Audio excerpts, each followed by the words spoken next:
Welcome to the Edges of Lean. I'm Bella Engelbach, and in this podcast we explore the human and creative side of lean thinking, unusual places where lean thinking is practiced. We meet people who are practicing continuous improvement in many different flavors and styles. So come along with me on a journey to the edges of lean. Episode 80, Continuous Improvement and the Root Causes of Burnout with Mohamed Saleh. I hear it every day. It's the great resignation. People don't want to work anymore. It's true, people are exhausted, they're burned out, especially in healthcare and in many other workplaces as well. Mohamed Saleh knows what it takes to address the root causes of burnout, and it won't be a big surprise to those of you in continuous improvement. It's the getting it done that's the hard part. He's here to share his insights. This is a great episode to watch on YouTube, so you can see Mohamed's slides. But if you listen instead, we're going to describe the visual component for you. Mohamed Saleh, welcome to the Edges of Lean. Thank you. I'm so happy to be here. Thank you for having me.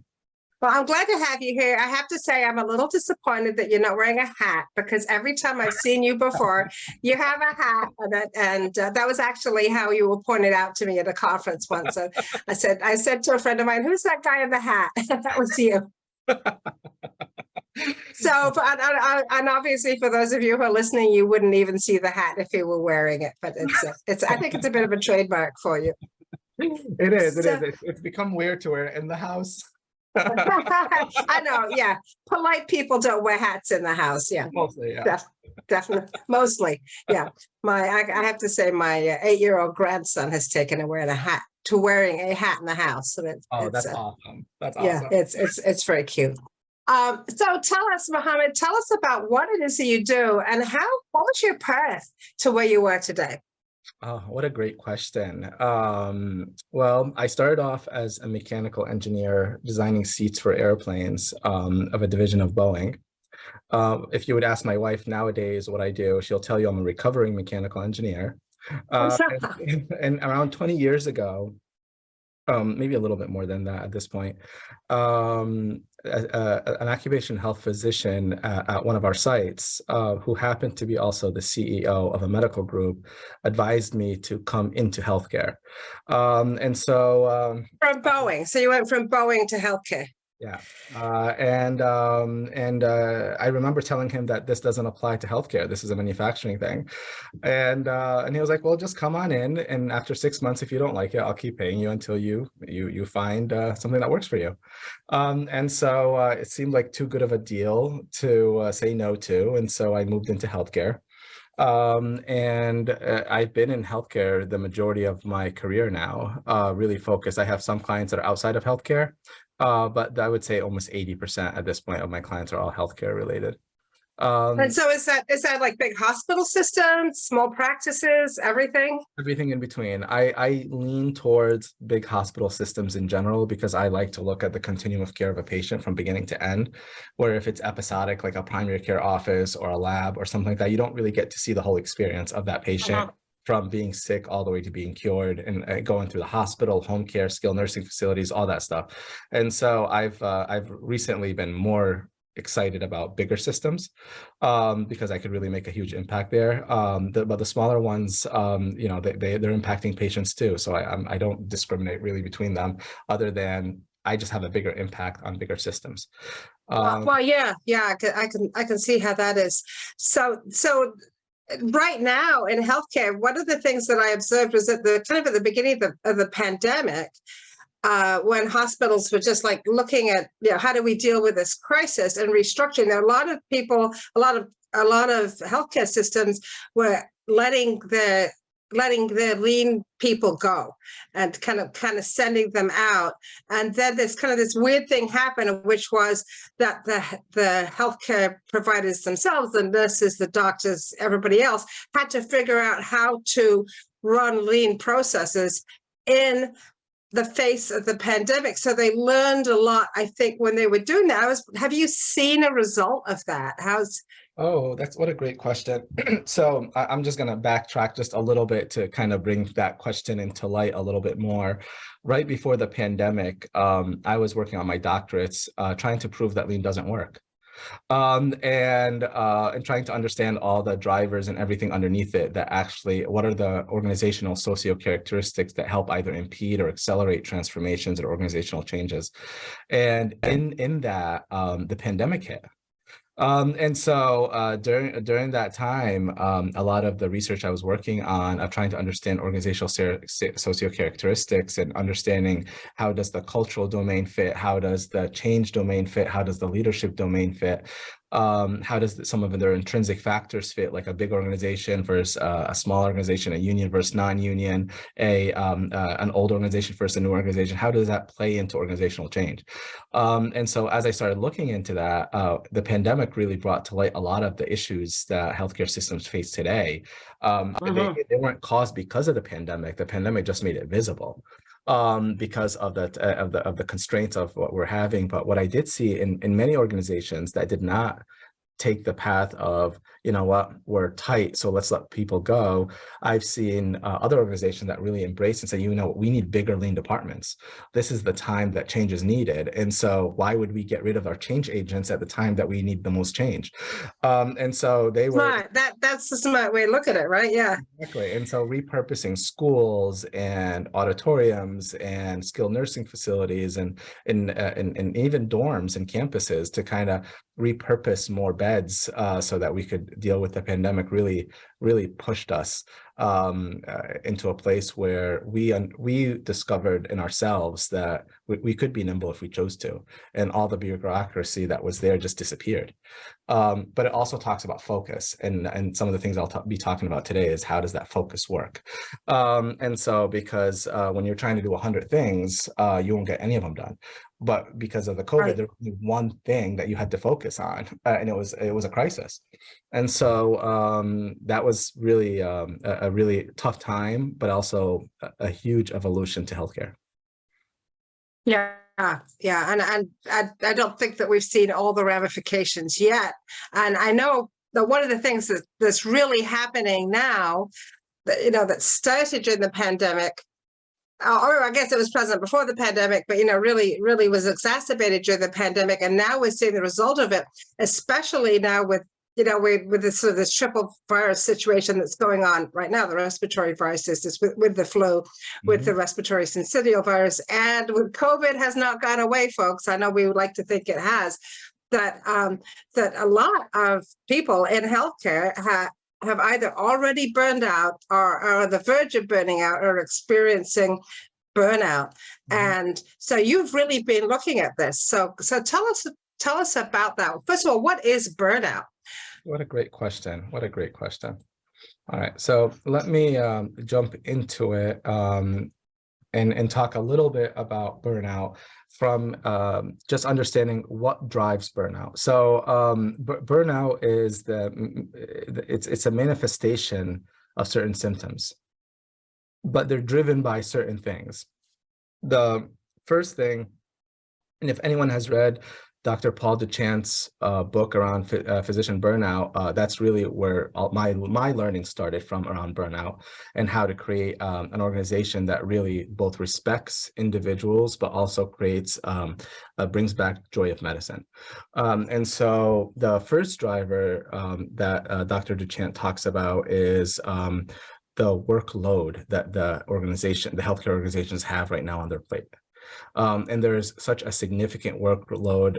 There's a chaotic environments. The time pressures are just unrealistic to many people, and the information overload, either through email fatigue or through Epic or Cerner or through any of the kind of venues that you could get communicated through, is just overwhelming. And so that is all bucketed under Dr. Duchamp's work around work overload. The second driver that I've seen that has really been speaking to me is organizations, and I'm specifically talking about healthcare here, around them feeling like lost control. That's the leadership side. and the clinical side. And so you see nurses and physicians leaving their careers to do something completely different now because they feel of this loss of control. And unfortunately, something like the pandemic around COVID and even the flu one that's really going crazy right now is a loss of control. Right, and you cannot, when we think about work overload, the first thing that we think about in lean is, well, okay, so let's see if we can manage the incoming work, right? We want to level load our processes, and we want to make sure that we're reducing volatility and all those good things you do. But if there's one kid in a school who is infecting the rest of the school, right? There's not a lot that you can do about it. I mean, you can, from a prevention point of view, you can tell everyone to get a flu shot, but you don't have that just that incoming workload. There is very little, how do you control that? And then, and I'm thinking, I have listeners all over the world, right? So in the US, there's all these issues around, well, who's really in charge in the hospital system, right? Is it the company that owns the hospital system, or the organization that owns the hospital system? Is it practices, doctors' practices, or is it a union? Like who's actually in charge here? And it may be different in other countries that have different healthcare systems, but that this is, I think, really a worldwide problem, right? That it's just, I think, the U.S. is even a bit crazier. Yeah, and I get a lot of people that either use me as a sounding board or just get my advice on things that they could do. And literally, they're from all the corners of the world. I just had a conversation yesterday with someone from Dubai. And he was telling me about something that they were working on, and that he has his partner is working in Scotland. And he was telling me about they have very similar challenges around burnout, and people are also like just leaving healthcare there as well. So you're right. It's not a US problem. It's a national problem. I unfortunately don't have the experience outside of the US personally to be able to see it firsthand. But based on what I'm hearing, it seems like a national issue or a global issue. International, yeah. Yeah. The third driver is insufficient rewards, when people feel like they're not getting appreciated or valued or recognized. That is a driver that will cause burnout. If you're working your butt off and no one's thanking you at the end of the day, that's going to get old really quick. The other one is we see a breakdown of community. And so you could see, even if you personalize it to your home, like if you're completely burned out, what happens? You take it out on those closest to you. And that breaks up that community. And so if you magnify that as a healthcare system, or you magnify that as a global system, there was significant breakdown in some communities. And you even see it today where or maybe not as much today as maybe a year ago, where some patients were very aggressive with the healthcare organizations, and to the point of being disrespectful and rude, and demanding things that healthcare was just unable to deliver on right now. And then the other one that creates one of the drivers is absence of fairness when injustice is happening to you. And unfortunately, that is something that we see a lot of these days. I'm trying to understand the root cause behind it. Still haven't figured that one out. But there is a direct correlation that I'm seeing between insufficient rewards and absence of fairness. But absence of fairness could be, I'm promoting someone over you even though you earned it. Absence of fairness could be, I'm favoring someone over you to do project X, even though you're burnt out and working very hard, but you're now being viewed almost as a non-performer, even though you're their shining star. And so absence of fairness could be manifested in many, many ways. And is that then exacerbated or built on some of the inequities that are already in our society, right? So if you're looking, if somebody is already treated in a way that is not with equity because of the color of their skin or their religion or their accent or whatever, or their educational level, whatever it is, this in a burnout full system, that's going to feel and look worse and maybe more acceptable, actually. Yeah, you're 100%, you're 100% right there. And then the last one is conflicting values. Is when the organization is asking you to do something that doesn't align with your values. And so those, I would say, are the top 6 drivers that came out of Dr. Duchen's work.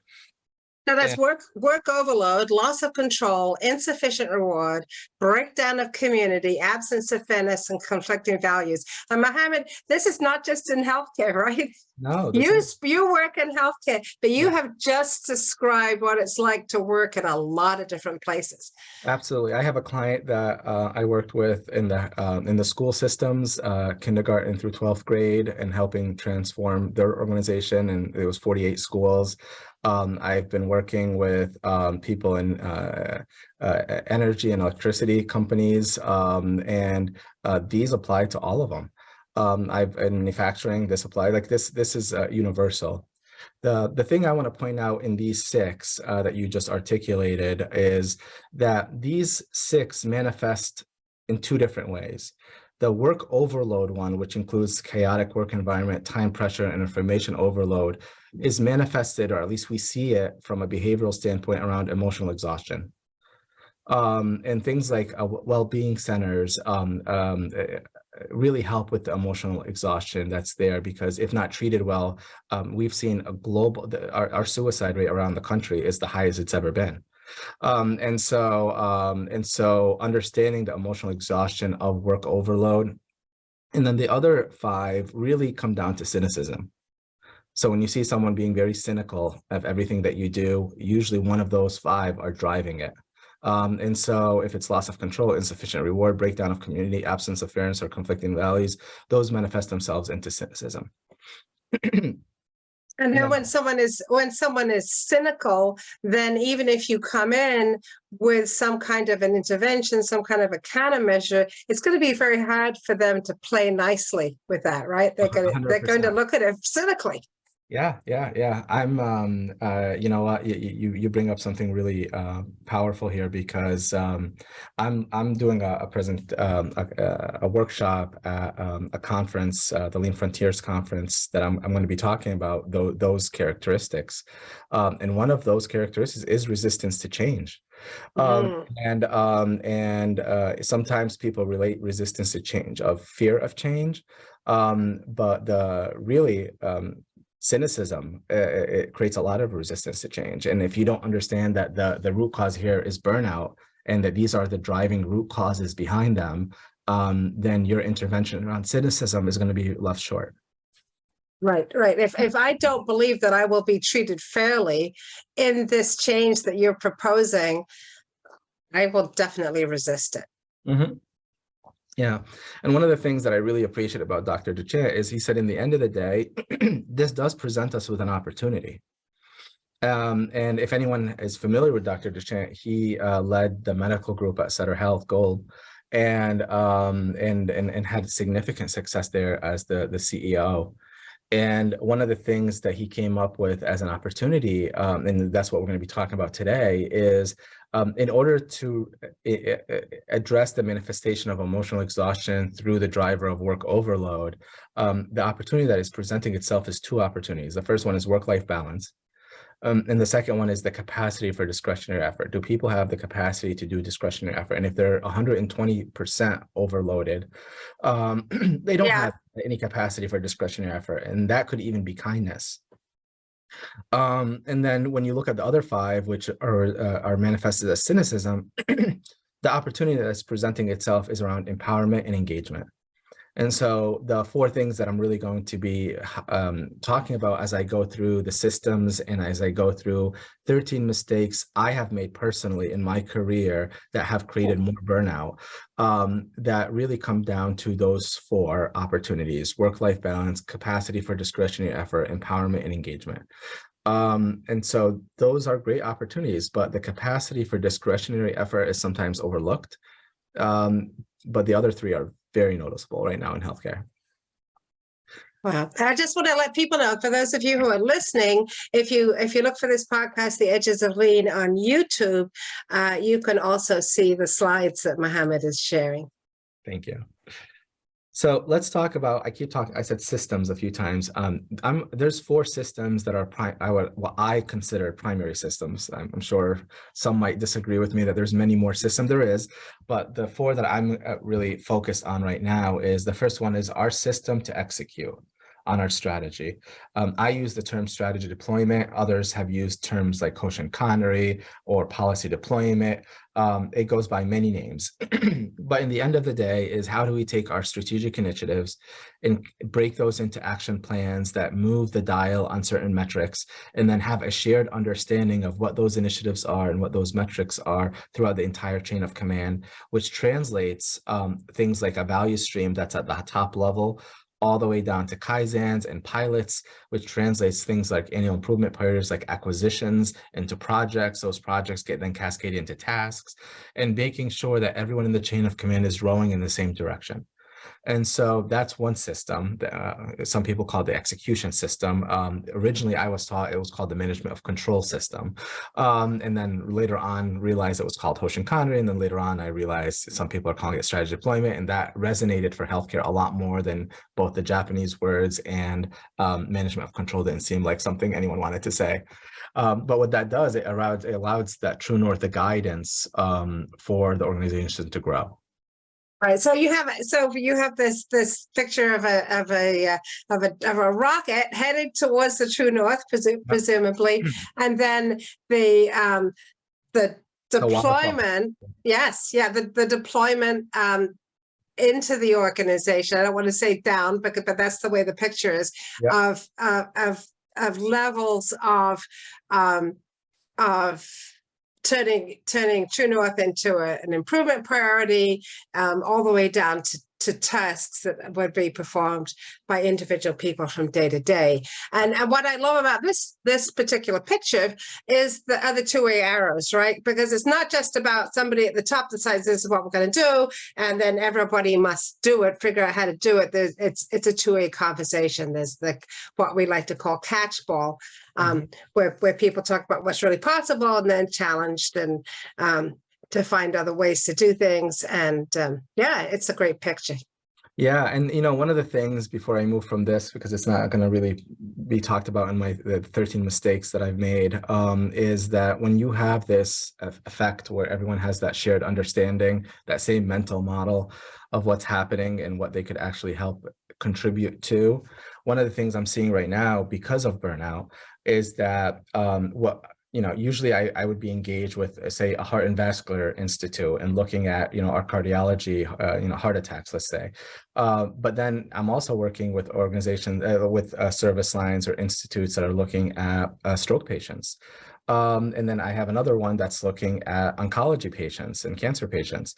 As an example that we're like in the midst of conversations today is each one of those 3 want to do work around their readmission and reduce the readmission. And they realize because of bandwidth and lack of resources across the system, maybe if all 3 of them partnered on the same initiative, they might have better luck getting the resources. And so people are becoming a little bit more nimble of figuring out, I cannot not hit this. I can't not have the impact and the goals I need. But maybe if 3 of us work on the same thing together, it'd be a lot less, we wouldn't have to steal from each other in order to get our initiatives resolved. And that's break down those silos. Yeah. And what that helps is bringing back control to those leaders to say, if you do it together, you can get these resources when you ask for it. And so you are in more of a control situation.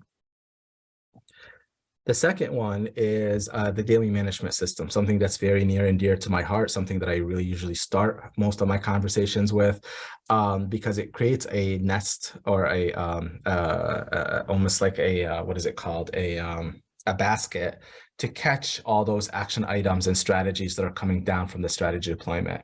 And a lot of times we'll put all these events or value stream events or Kaizens or improvement ideas, and then they won't stick. because we don't have a sustainment net to be able to have them stick. And so one of the things that I love about daily management, and on the slide here, I just have a picture of one of my clients of what they do, is that they really try to articulate when we look at this system is one of the issues that we had was around those 5 that we had talked about, and really trying to understand, okay, if one of my opportunities is empowerment and engagement, this is a very powerful system for that. And because what it does, and you know, at least my senseis used to tell me, Mohamed, are you fertilizing the soil? This is fertilizing the soil. And so when you're trying to create those roots in the ground, we call management by support. And that's what really this performance engine is meant for. It's meant for to be able to sustain the gains that you have. And so and it just keeps it front of mind for people, right? It's not that I'm going to get to my improvement project after I get all the other work done. It's part of the work we do, and we're going to talk about it every day. Yeah. And if you want to talk about cynicism, this is one of those tools that if you're trying to create or reduce cynicism in your organization, this system has huge impact on that. I'm going to stick on daily management just for a second. The other piece, which is a piece of that system, and sometimes it gets called out as something on its own, is leader standard work. And understanding that just like people on the front lines have standard work, they have discipline, we need to have that same rigor around how we support our teams. And a lot of people do daily management without the leader standard work. I'm going to talk about that as one of the mistakes that I've seen, is that in absence of leader standard work, just don't do daily management. It's a waste of time. And so leader standard work is the work. The visual board is just a depository of that work. And so if you don't do the work, what are you going to put on your board? And so one of the things that we're going to be talking about in a minute is really understanding what are these. In the picture that I have here, I just have a ball that says the lean gains, and the thing that holds that up is the leader standard work, because in absence of that, the force of habit is just going to reduce all or get rid of almost some of the improvements that you've done and kind of backtrack you to where you are, which creates more cynicism and actually a driver of absence of fairness. See, I told you that it was going to be another flavor of the month, right? Because nothing really changed, and the boss keeps doing what the boss does, right? Absolutely. And while we're still on daily management, because it is a complex system, also having the tiered huddles and the tiered structure to say, hey, if you do this on the front line, okay, and you run into a barrier, how are we going to help support you and resolve that same day at the next level up, say the director level? And in the picture I have here, I just have 4 different tiers, and at each altitude, there's a responsibility of supporting that front line. And so if we want to say we're patient first or customer centric, then that tier 4 and that tier 3 and that tier 2 have a responsibility to actually go out there and actually do this. And we'll talk about that in a minute too. Now, another system, which is sometimes accredited to all of Lean, is the production system, the value stream. And that's where Kaizens come in. That's where a lot of the Lean tools that people are very familiar with, like standard work and 5S and TPM and quick changeover, pull, flow, mistake proofing, all that stuff is fun and exciting and helps redesign the workflow. That flow could be in a healthcare setting. I have a picture here of a value stream of a healthcare a patient that went through a primary care office, and just some of the tools that you would see used for continuous improvement around the production system. And that is something that is sometimes when people think Lean, that's all they think about. That's the operational side. There's the management side, which are the other 2 systems I just talked about. That's the piece, Mohamed, that I think is that we make a big mistake, and you might talk about this. We make a big mistake when we go into an organization and say, let's map out the value stream, and you don't map out the management system, because the management system is like this glue that holds the whole thing together or impedes it, or whatever it does. And our pictures, our value stream maps don't make it visible. Yeah. My sensei would always tell me, you doing a value stream without the management system is like you putting a plant in the dark with no soil. And then asking why it's not growing.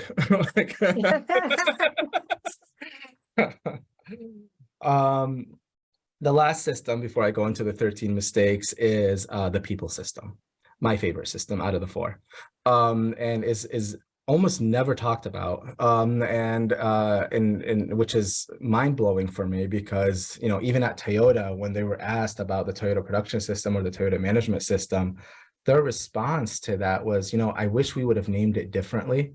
I wish we would have named it the people development system, because that's Mm-hmm. what we're doing. And I'm not a person that just copies Toyota.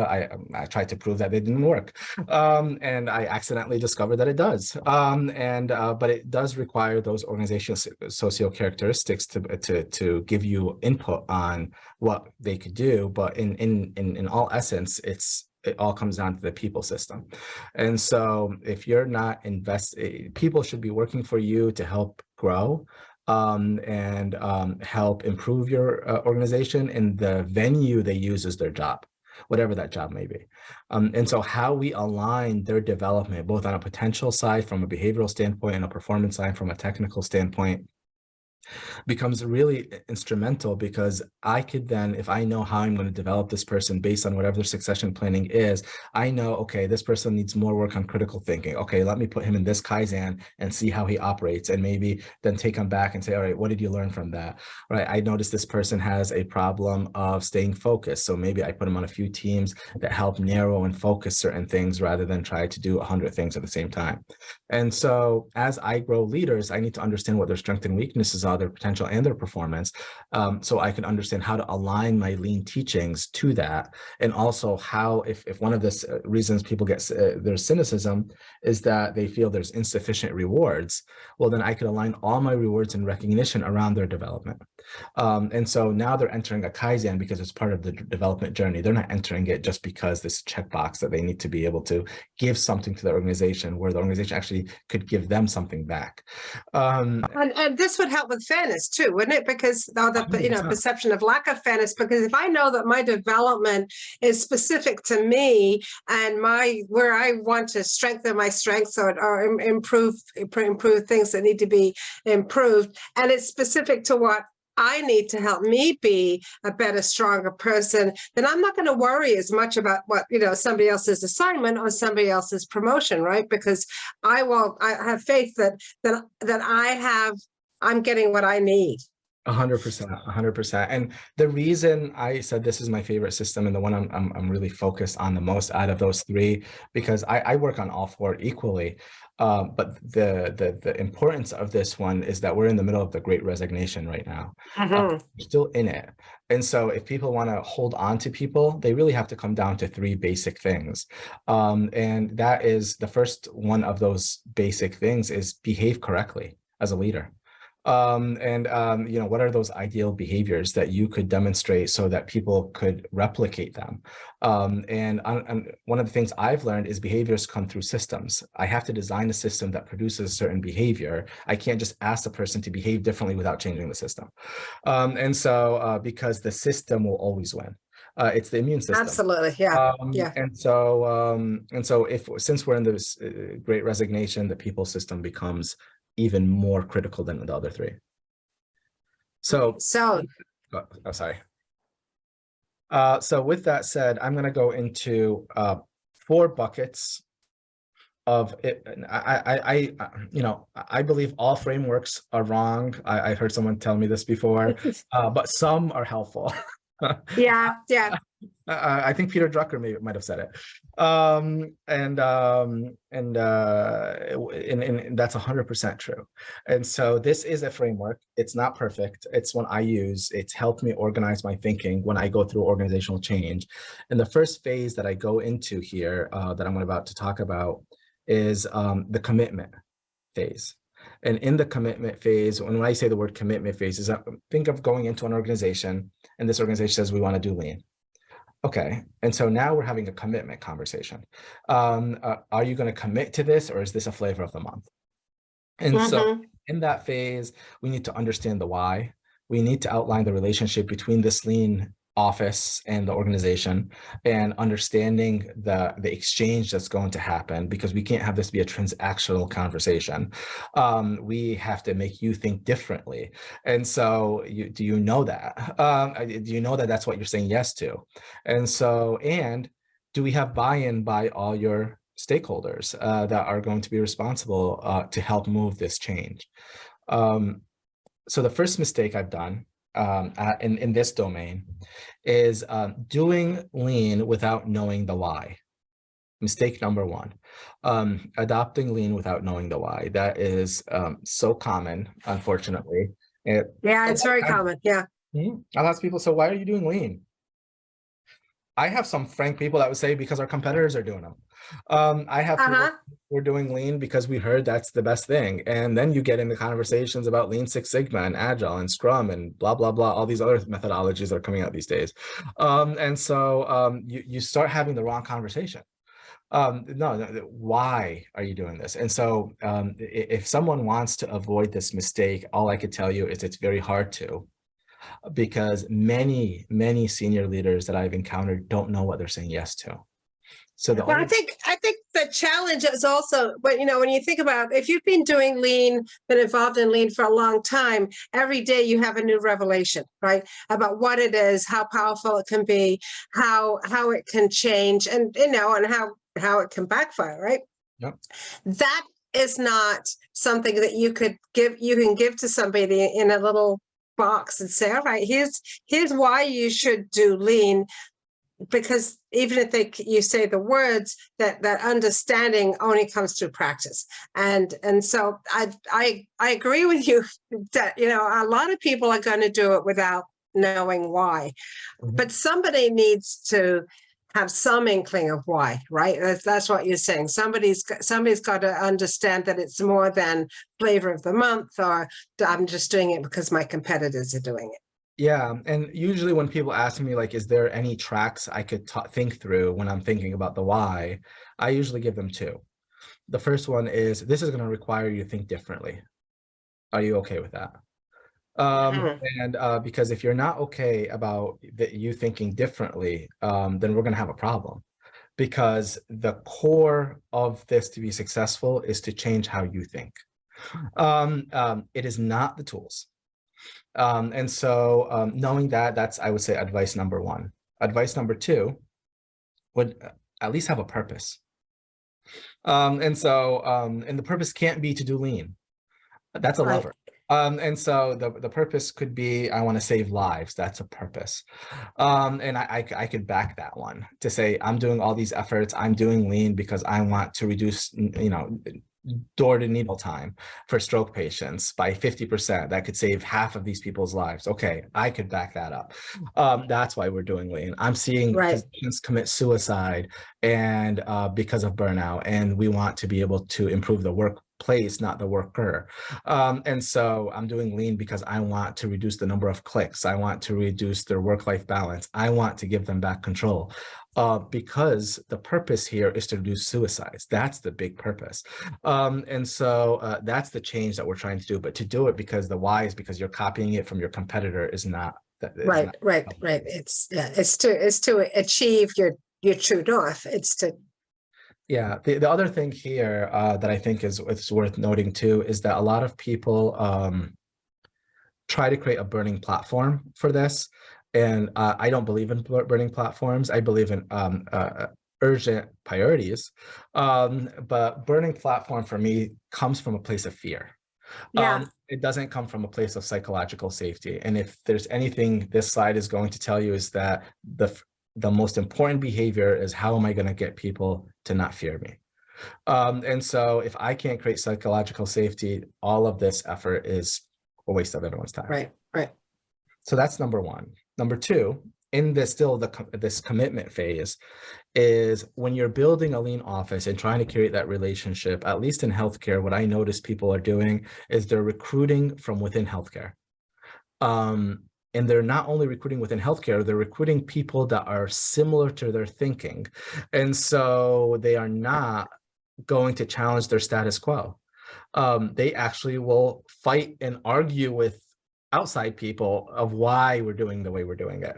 And so Right, you don't understand. You don't we're work in different. healthcare. You can't possibly understand why we do it this way. This is, yeah. Yeah, correct. And so like one of my prior clients, it was is in Connecticut, a 35,000 employee healthcare system, and in that I've seen a lot of that. And what I ended up doing, I had a team of 30 practitioners, 7 of them were senseis. I started recruiting from every industry outside of healthcare. Now I had a bunch of facilitators and one sensei that was from healthcare, but the rest, I had one person from Mass Mutual, one person from Pratt and Whitney, so an aerospace company, one person from a nuclear industry, one person from the gaming, from a casino. They were doing lean there. So like, it was just a variety of across like different diverse people that came. I had someone from restaurants and that was doing lean in there. And so when these people came in at top of their industry, they really even challenged the way I was thinking, because I've been in healthcare for 20 years. I'm actually less objective now. And so, Yeah. but to get people to consider that took me like 4 years, to be able to say, you know what, we can't keep bringing from within. Now, I'm going to say that I've seen people to the extreme other end where they didn't hire anyone from outside. They hired everyone from the outside and no one from internal. That's wrong too, because the tribal knowledge is equally needed. Right. And I mean, I've certainly seen that as well, where, bring in somebody from outside and there are sometimes really legitimate reasons that people have to do things in a certain way. And if you come from a non-regulated industry into a regulated industry, you're not always going to give the best advice and support. You've got to understand those things. Yeah, 100%. So there's that. The biggest mistake you could do when you're not diversifying your lean talent is to couple that with trying to be penny wise and pound foolish and give them the least you possibly could pay them.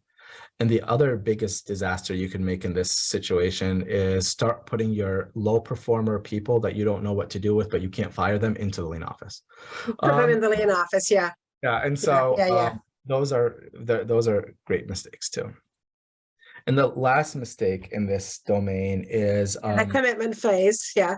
In the commitment phase is avoiding the resistors. I made this mistake many times.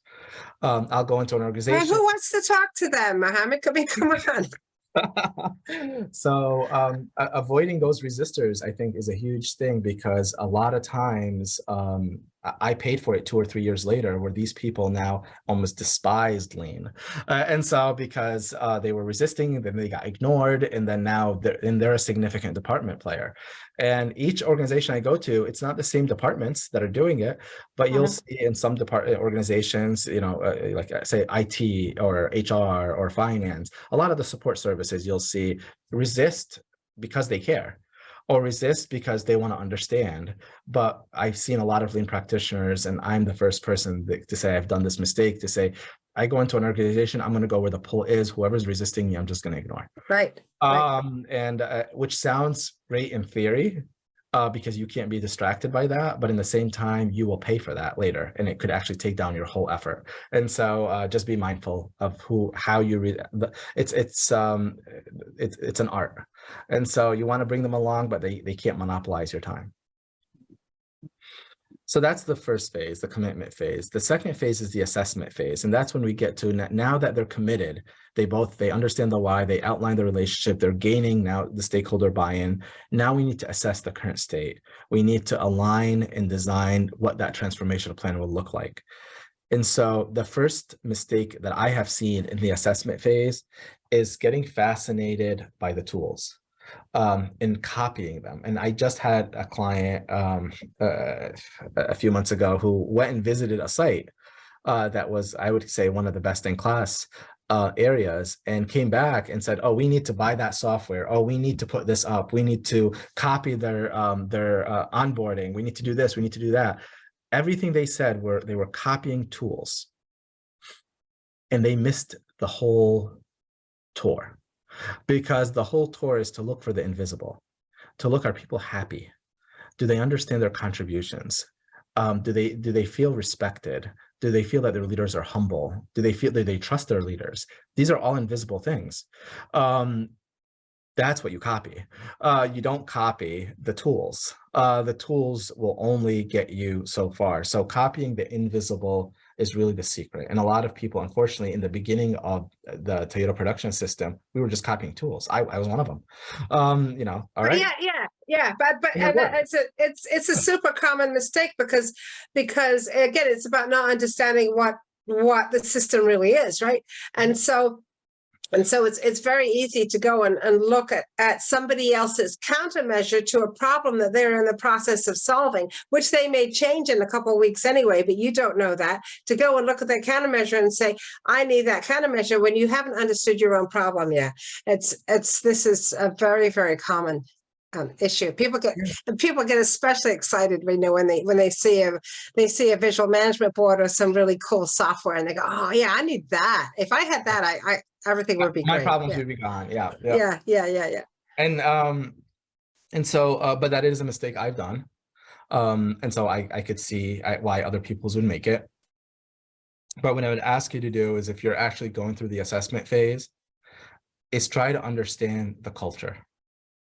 And then we could figure out what we need to change, because again, all this is a waste of time if there's no psychological safety. In my world, that's a prerequisite to all of this.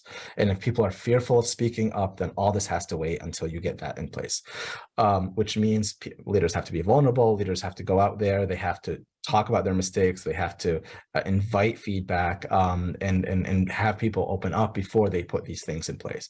Because I'll talk about that in a little bit, but that is a huge mistake. You start copying the visible and ignoring the invisible. And you're not even doing you should be doing an assessment, but you're already jumping to putting solutions. Yeah.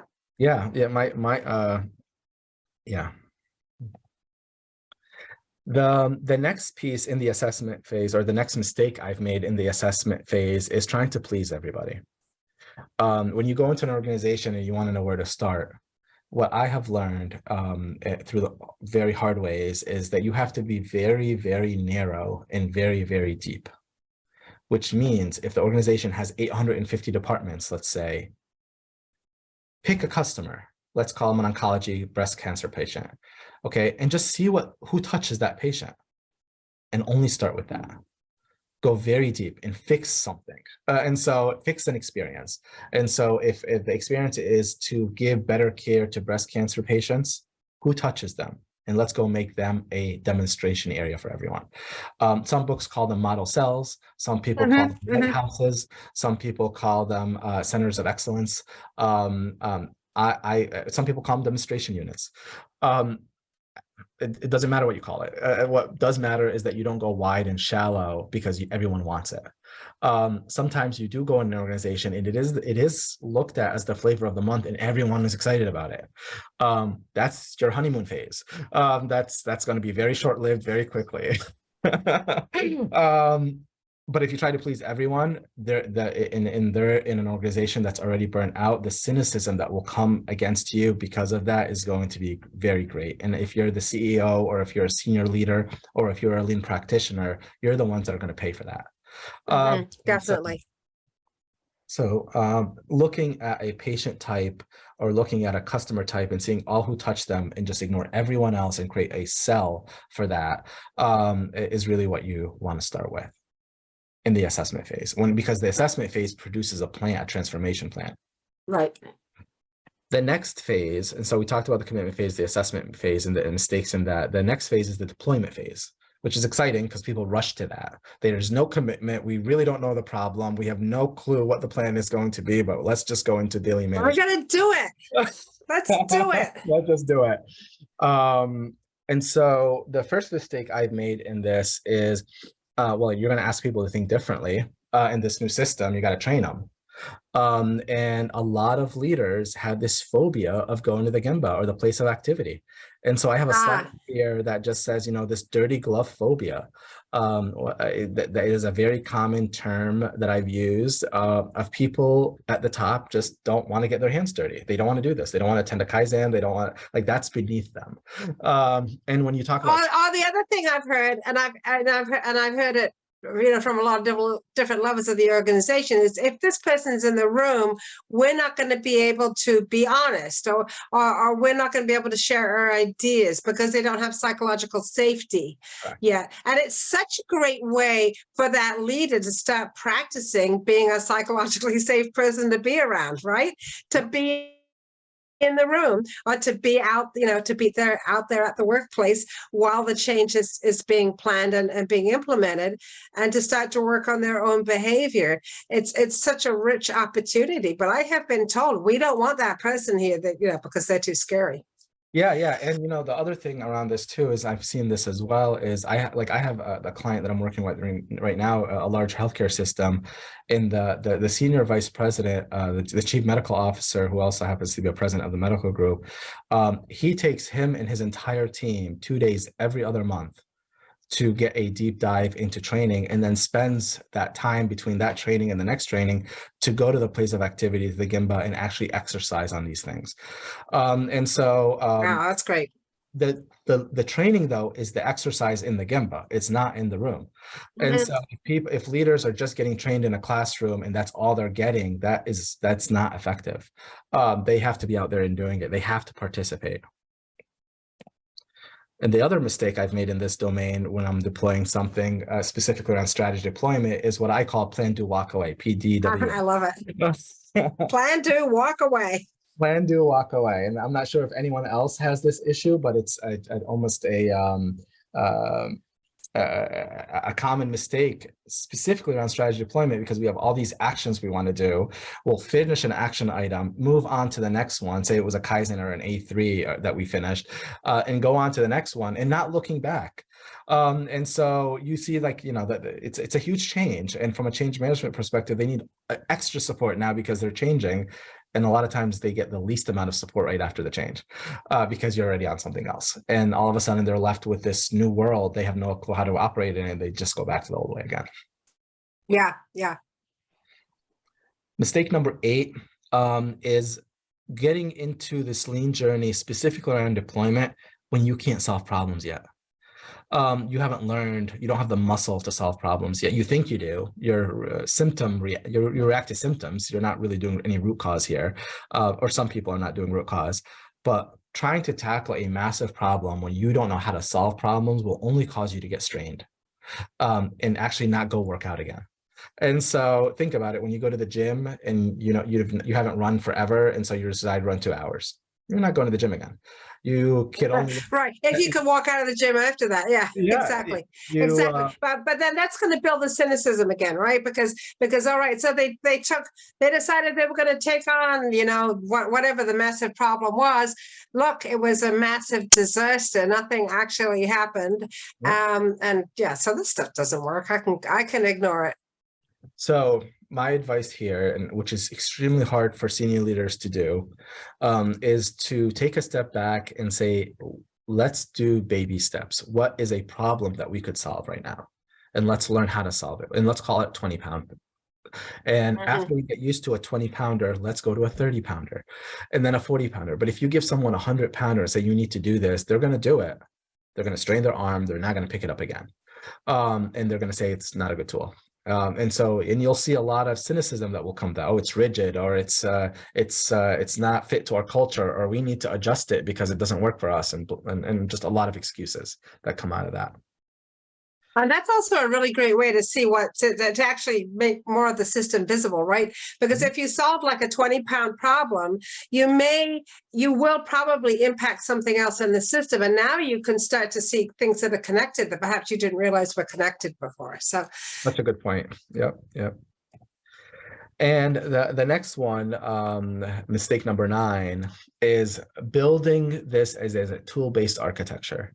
I talked a little bit about tools in another mistake that I've done. Building this, you get so fascinated by short-term gains because the tools are getting it to you that you feel like the tools work. And really what you want to do is you want to, and it might work, but that's only a placebo effect. That's not right. That's not reality.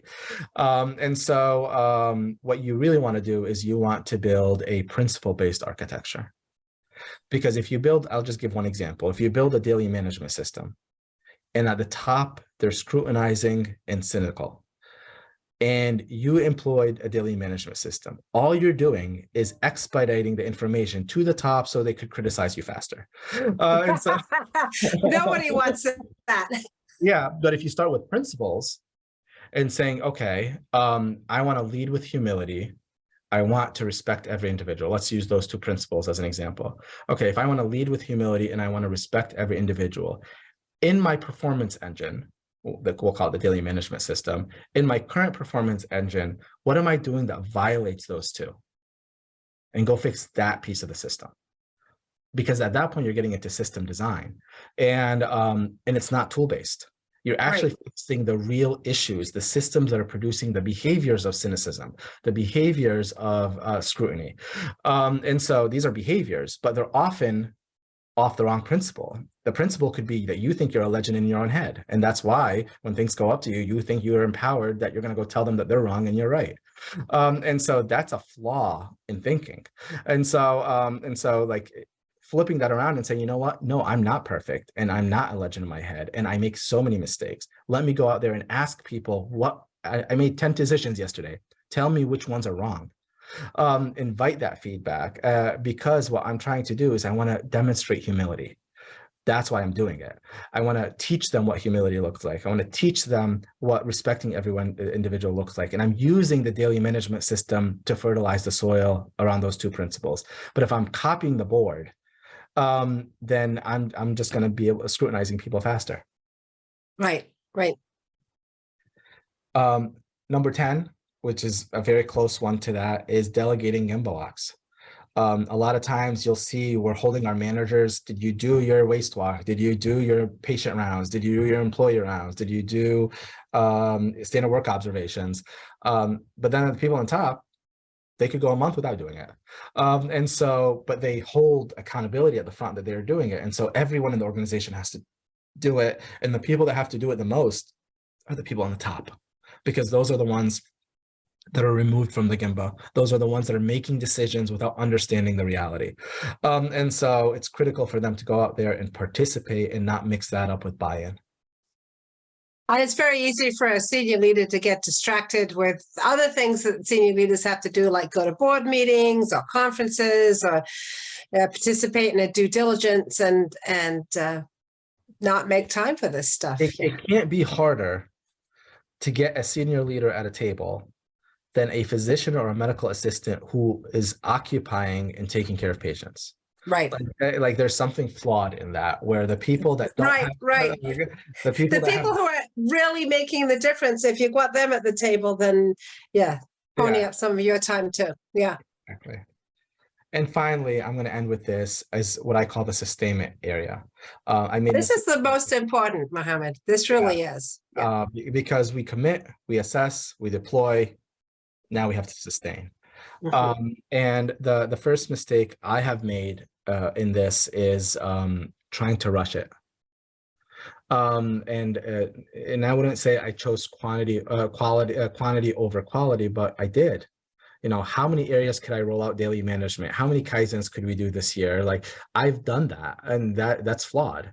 And so you get it also in organizations where people are like, when is this over? Isn't. And so you need to have a mindset that it's not a destination, it's a journey. And if you treat it as a destination, then it will fail. And that's the beauty of tools or assessment organizations like the Shingo Enterprise or the Malcolm Baldrige Enterprise, who are operational excellence leaders in assessing how are you as an organization. The Shingo one leans more towards behaviors, at least from my experience. The Baldrige ones leans more to results. Okay. And merging those two have benefits too, but what those two are really doing is creating a journey mindset. It's not about getting the award. I don't care about the award. I care more about that it's opening my eyes to this gold standard that I could never reach, or it's aspirational, so that I always have something that I'm chasing so that I could actually get better every day. And you're always going to be moving into a different environment. Things are going to keep changing. People keep changing. You're going to have new employees. There's always going to be new change happening. So to imagine that you're there, even if you were for one magical moment there, wherever there is, you're not going to be there for more than 5 minutes, right? Because something's going to change, and you're going to have to keep going. Yeah, one of my large healthcare clients, it's a very sad story for me, but it is true. I was so proud of the efforts they made, the accomplishments they had. A lot of people started visiting them because they were considered in their area the best. And so we started having plant tours, and we started going presenting at conferences, and almost all the senior leaders in that organization started to present at conference about their lean efforts. And they realized that they're ahead of most people. And so in their head, they've already gotten there. They've done. And that was their demise. It started to go downhill from there because they felt like now they are the lean people. They're the ones that could tell everyone what good lean looks like, and they stopped evolving after that. And if you're not moving forward, you're moving backwards. Yeah. The last two, one is around the rigid and spread. And when you start, if you want to sustain things, you also have to personalize these things. I'm not saying create variation, but there are intentional variations. If I did a daily management system with a physical board on a nursing unit, I might not be able to replicate that in a home care agency where they're on the road all day. There is no home for them. And so a nurse in a home care agency their Gemba is in people's houses. And so how do you get them around the board? So you might have to go to virtual technologies, but if you try to force it in a rigid way to say, no, it has to be all in person, or it has to be X, or it has to be Y, and really not try to understand their reality, you're also going to not sustain it once you're their way. Yeah. Yeah. And then finally, there's 13, this is number 13, is looking at your model and not adjusting it, and not looking in the mirror to say, okay, how could I make this model better? It's the same problem we have with standard work when we eliminate standard work. Like it paralyzes us. We think we got a standard, now we have to police the standard, and no one's making any changes anymore. And so just like any standard, you have to evolve that standard. And so a question I always ask leaders to look in the mirror and ask, hey, the operating model you have today, is there opportunities to fix it and make it better? Or is it how you're using it that needs to be better? Because sometimes the system is fine, you're just not using it. And then you're blaming the system for not working. And so you're saying daily management should empower people, but you're not doing any of your leader standard work, and you're saying daily management doesn't work. And no, the daily management does work. You're just not using the system. I might have to mistake proof the system, so you have to do this so that the system doesn't become eroded over time. But when you have to look in the mirror and ask yourself, how are you going to adjust the system or the operating model that you have today? And that could be. And that might include, and I love what you have on this slide where it says the fear of looking in the mirror. That might include, what are you going to have to adjust about yourself? Because you're not ever fully there yet either. Yep. And it's like, I think particularly for healthcare, but for a lot of industries, where it's like you're flying a plane into a storm all the time. Right, you're flying a plane into a storm. There's going to be a wind gust from another direction. So you're going to have to keep adjusting, and that's so important. And I think it's I love what you're saying here about this idea of just like you're never really there. You've got to stay on the journey, and the biggest mistake you can make. Well, these are all important mistakes. Is to not adjust. Well, that's why we talk about countermeasures and not solutions. We forget that, right? The countermeasure is only for, for that particular environment. It's not when the environment changes. Yeah. And in all transparency, I had like 20 mistakes, and I had to try to cut them down. I was trying to get them to 10, and I couldn't. There's always more. We're free to make more mistakes. Wow. What you said is key. And I think that as we evolve and look in the mirror, there's a lot of other mistakes we make. We tell versus ask. There's a lot. That's my favorite. Actually, I love to do that. Let me just tell you about this. Yeah. And a lot of, unfortunately, and this was a mistake I had to take out, but like, if you're a lean practitioner, you're not in a place to give solutions. You're not even in a place to give countermeasures. You're in a place to only ask questions. And so and if you're the ones that are coming in with a cookie cutter solution book of here's what you need to do, because there are consultant companies that do that. They come in and Mm-hmm. here's the playbook of how to be awesome. And people look at it as a silver bullet solution and they drool all over it and just go with it and eat it up, and it doesn't get them anywhere. And then they're like, oh, it's the consultant. So well, let's just say a different consultant. No, the journey that you're on is to think differently. It's not to copy solutions.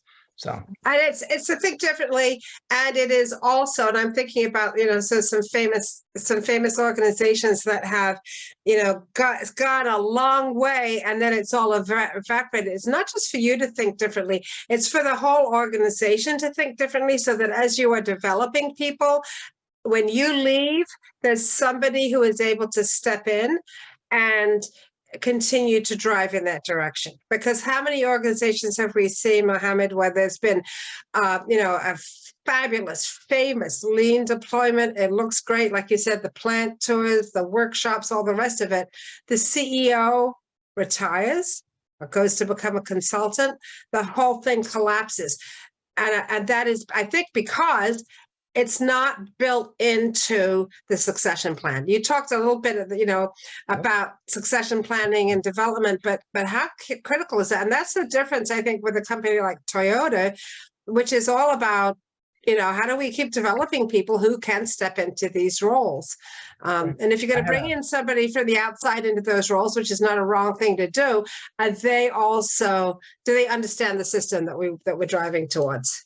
yeah, I had a conversation this morning, a little bit aligned to that, and I asked the leader, as who's your successor? And they're like, I don't have one right now. I said, okay, well, a small exercise, anybody could do this. It's very simple. Okay. You leave today, take each one of your staff members that directly report to you and say, they're going to take my job tomorrow. Okay. What are you worried about if they take your job tomorrow? And that's their skill gap.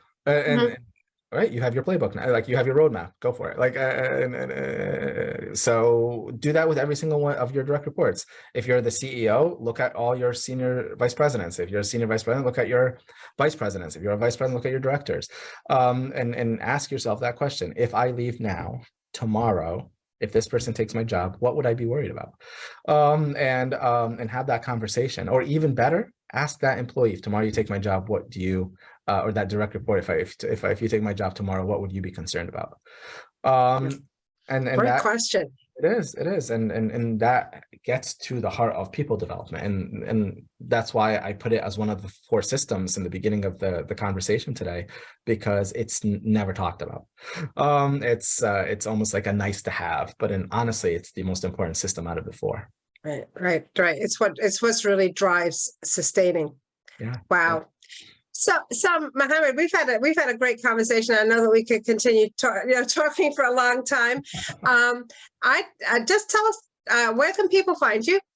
Oh, well, I'm on LinkedIn. Mohamed Saleh, that's the easiest way to find me. And I would just, or you could email me at saleh@vizllc.com. Or you could go on my website, viz, as in zebra, llc.com, and it'll bring you to my consulting company page. That's great. So tell me, now that you've looked at this and you're looking at this issue of burnout and systems that can help prevent burnout, thinking about a young person starting out, heading into this world of work, what would be your advice to them? I'm going to give you more than one. Okay, go ahead. Every time I pick one, I change it. Because there's so much advice when you're new. I would say learn how to ask questions. Good advice. Like all the lean tools you could learn. Well, we could all teach you. But the bigger piece is really learn how to ask questions. There's a book called Humble Inquiry, which is one of my favorite top 5 books of all time. Great book, yeah. Yeah, and Edgar Schein really does a phenomenal job in that book. He's written a few others too that I'm a big fan of, but in that, just the art of asking questions. The one I was going to say though was not that. The one I was going to say is learn how to have discipline around principles. If there's something you could do, pick a principle. Like in my world, because a lot of times I start with daily management because it's kind of the sustainment of everything that I do afterwards. I start with not daily management. I start with, I want to create a system to help empower people and engage people so I can reduce cynicism. That's the purpose. What I want to do in that is I want to focus on two principles, borrowing it from the Shingo Institute. The two cultural enablers to enable a culture to be successful is leading with humility and respecting every individual. Let's analyze every one of your systems and figure out which ones are violating those two principles and what behaviors you want to produce differently than you're producing today to teach people what those two principles look like and how you behave in those two principles.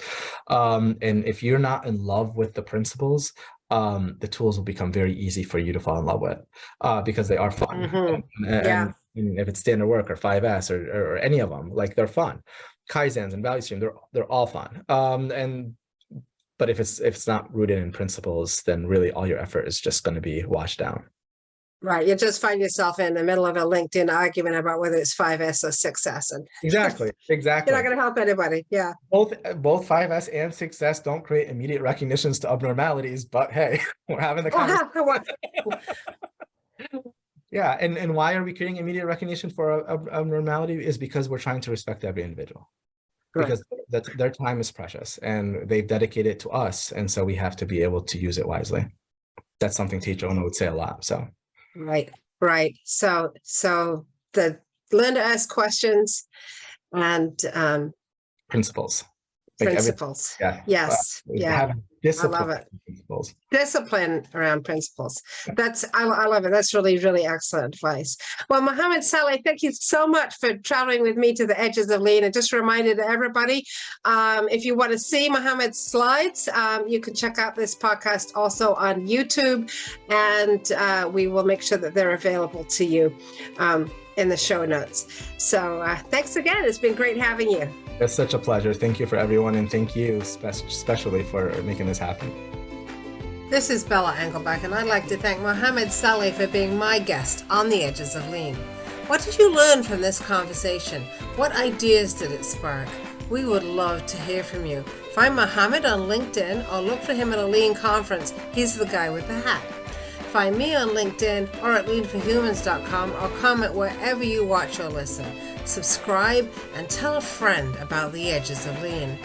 Please join me in exploring more of the Edges of Lean. There's a lot to learn. And check out my friends in the Lean Communicators community at leancommunicators.com. You'll find more podcasts and videos with lots of great new content every week. The Edges of Lean is written and produced by Bella Engelbach with support from Podcast Inc. This is a Lean for Humans production.